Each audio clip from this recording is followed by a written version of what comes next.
What happens when a rising political star sits down for what should be a friendly daytime television interview? They knew about live television. This is the story of how Representative Jasmine Crockett found herself being escorted off the Kelly Clarkson show set. Make sure to hit that subscribe button and drop a comment below because this story is about to take some turns you absolutely will not see coming. The Kelly Clarkson show had built its reputation on warmth, humor, and emotional safety. It was the kind of place where celebrities cried happy tears, shared personal struggles, and left the stage to applause and hugs. Producers believed they could translate that same comforting atmosphere to political guests by keeping conversations light, personal, and inspirational. That was exactly why Representative Jasmine Crockett had been invited. She represented a new generation of political leaders, young, articulate, and unafraid to speak plainly. On paper, she was perfect. Jasmine Crockett's rise had been fast and loud. Her sharp questioning in congressional hearings, her viral exchanges with political opponents, and her unapologetic tone had earned her both praise and criticism. Supporters saw her as fearless and authentic. Critics called her confrontational. Either way, she commanded attention. The producers believed that if they focused on her background, her journey into public service, and a few personal anecdotes, viewers would walk away inspired. They even planned a cooking segment tied to her family heritage to soften the political edge. From the moment Jasmine walked onto the brightly lit stage, however, the energy felt different. She sat with confident posture, alert and ready, while Kelly flipped through her cue cards with an unusual intensity. The audience applauded, unaware that the carefully planned segment was already beginning to unravel. Kelly opened with a warm smile, but her tone carried a hint of something sharper. She thanked Jasmine for coming, praised her visibility in Washington, and then admitted there was something bothering her. That single word shifted the room. Jasmine's expression tightened slightly. Years in courtrooms and committee hearings had trained her to recognize when a conversation was about to turn. Kelly leaned in and questioned whether Jasmine's confrontational style toward colleagues was truly helping anyone, suggesting that it sometimes looked like she was chasing viral moments rather than solutions. The studio grew quiet. What was meant to be a gentle daytime interview had crossed into something far more personal, and the audience could feel it. Jasmine paused, choosing her words carefully. When she spoke, her voice was calm but edged with steel.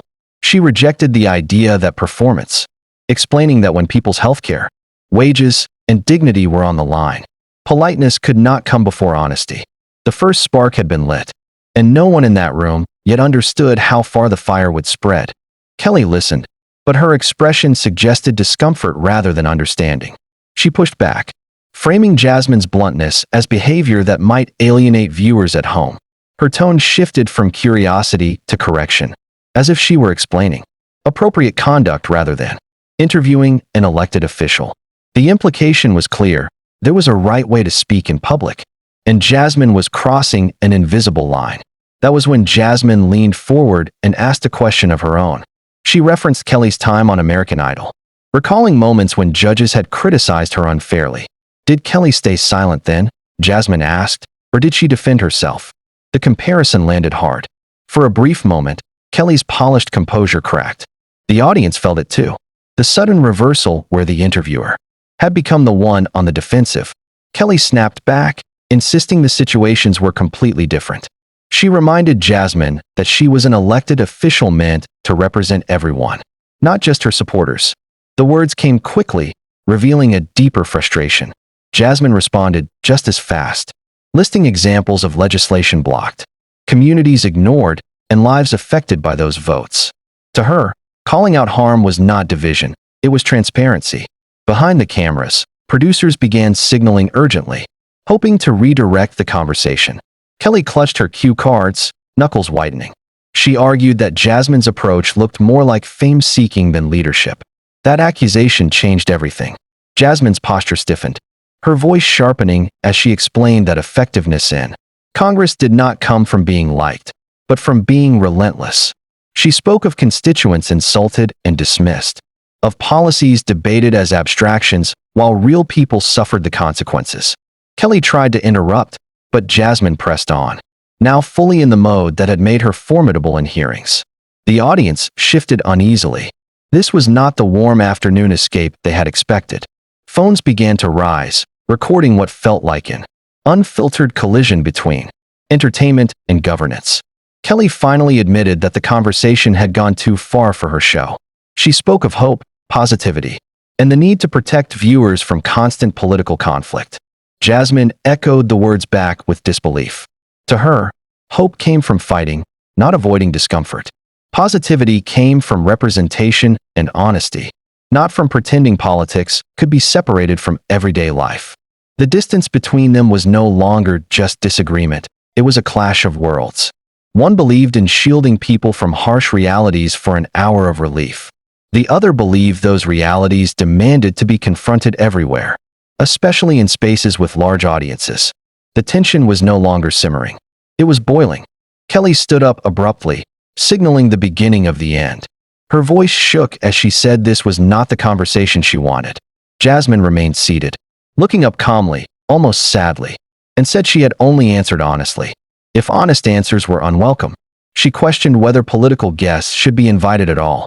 The studio froze. Kelly responded defensively, suggesting there was a time and place for political battles, and that her show was not it. Jasmine answered without hesitation, arguing that every place was political when decisions affected rent, healthcare, and dignity. She accused Kelly of enjoying the privilege of separating politics from life, something many Americans could not afford to do. The emotional strain was now visible on Kelly's face. Her hands trembled as she asserted control, reminding everyone that it was her show and that the conversation was over. She turned toward the cameras, attempting to move to a commercial break. Jasmine called out, accusing her of shutting down discomfort rather than engaging with reality. Kelly spun back, anger and hurt breaking through her usual warmth. She spoke passionately about her audience, people who worked hard and wanted a moment of joy, not lectures. Jasmine countered that treating viewers as incapable of handling truth was an insult. The exchange had become deeply personal, and the audience could feel the hostility settle over the room. Some stood, others whispered, many continued recording.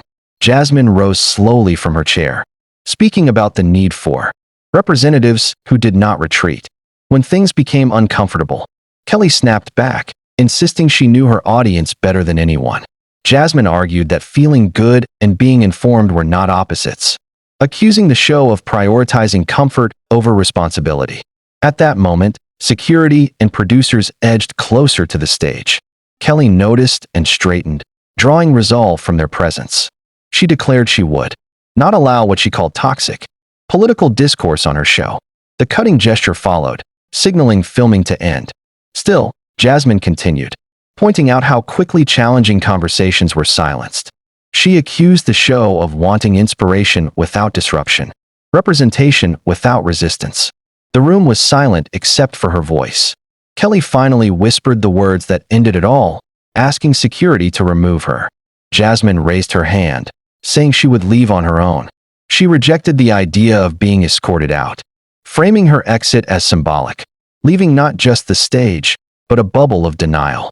She paused, preparing to leave behind a final thought that no one in that studio would forget. The entire studio seemed to hold its breath as Jasmine delivered her final words. She explained that the discomfort Kelly felt was not about tone or manners, but about being forced to confront realities that could no longer be softened or ignored. Politics, she said, was not an abstract debate. It was a daily force shaping lives. Avoiding it did not make it disappear. Kelly stood frozen, her expression a mix of exhaustion and disbelief. Years of maintaining a welcoming, cheerful space had not prepared her for a guest who refused to play along. Jasmine finished by reminding the audience that representation was not meant to be convenient. It was meant to challenge, to disrupt, and to demand accountability, even when it ruined the mood. As Jasmine walked off the stage, escorted only by her own resolve, the room remained silent. There was no applause, no music cue, no neat transition, just a heavy awareness that something had gone wrong, or perhaps something very real had finally been exposed. In the hours that followed, clips of the confrontation spread rapidly across social media. Some praised Jasmine for refusing to be silenced, calling her exit powerful and necessary. Others sided with Kelly, arguing that daytime television was not the place for such intensity. Debates erupted about where politics belonged, who controlled the narrative, and whether comfort had become more important than truth. The show later framed the moment as an unfortunate breakdown in communication. Jasmine, for her part, stood by every word. She described the incident as proof of how quickly honesty becomes unwelcome when it challenges expectations. The audience reactions were split, but one thing was undeniable. The interview had shattered the illusion that politics could be neatly packaged for entertainment. What was meant to be a feel-good segment turned into a defining cultural moment. It forced viewers to confront uncomfortable questions about media, privilege, and whose voices are allowed to disrupt carefully curated spaces. Long after the lights dimmed and the stage reset, the tension lingered, not because of raised voices or security guards, but because the confrontation exposed a deeper truth. When reality intrudes on comfort, someone always gets asked to leave. This time, it wasn't just a guest walking off a stage. It was an entire audience being asked to reconsider what they came to television for in the first place.